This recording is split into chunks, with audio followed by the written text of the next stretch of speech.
because that's where you shine, Mark, and you've got a very unique strategy, sort of long tail, low probability, but extreme events. You have outperformed the macro market net annualized for over a decade.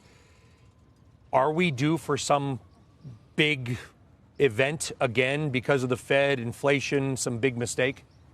Good question. What's the answer? It doesn't enter my radar. It's just not the way I think about it, but it would seem like we would be, right? But, it's a mistake for people to think about this tactically. I'm going to get it wrong. You're going to get it wrong.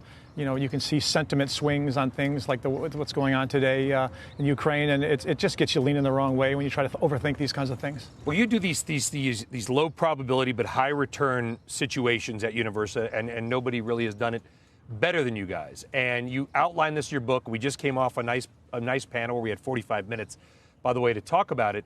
And you had expressed to me you think the Fed is a risk. The balance sheet is massive. They're going to unwind that at the same time trying to raise rates. They've never done it. We've never been in a market like this before. You got inflation. How big of a risk is the Fed and a Fed mistake right now? Yeah, it's a primary risk. Which way is the mistake? Too much tightening or too easy?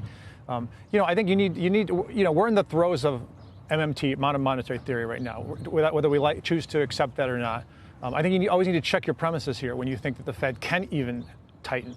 To think that the Fed can tighten, send us into a recession, I think that would be okay with the markets, with the economy.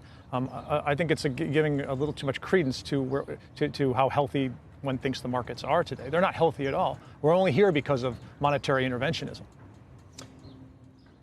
And I appreciate letting you jump in real quick. I just wanted to follow up, Mark, on that point that you just made, which really speaks to the skepticism everybody has about the Fed. When you say that we're in the throes to MMT right now, do you mean that the Fed doesn't have the intellectual desire to tighten, or do you think that the markets are literally not set up in a way in which they can tighten to the extent that they need?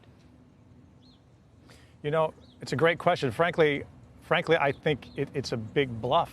I mean, these guys are smart. They generally know what they're doing. They sort of painted themselves into a corner.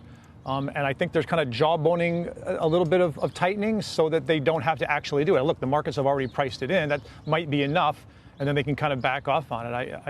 I tend to think that it's being overstated. And then, look at it. The markets do this. They overstate. They overpredict the degree of tightening. It's just kind of the way this thing works. Do you think the bond market will bully the Fed into a move it doesn't want to make?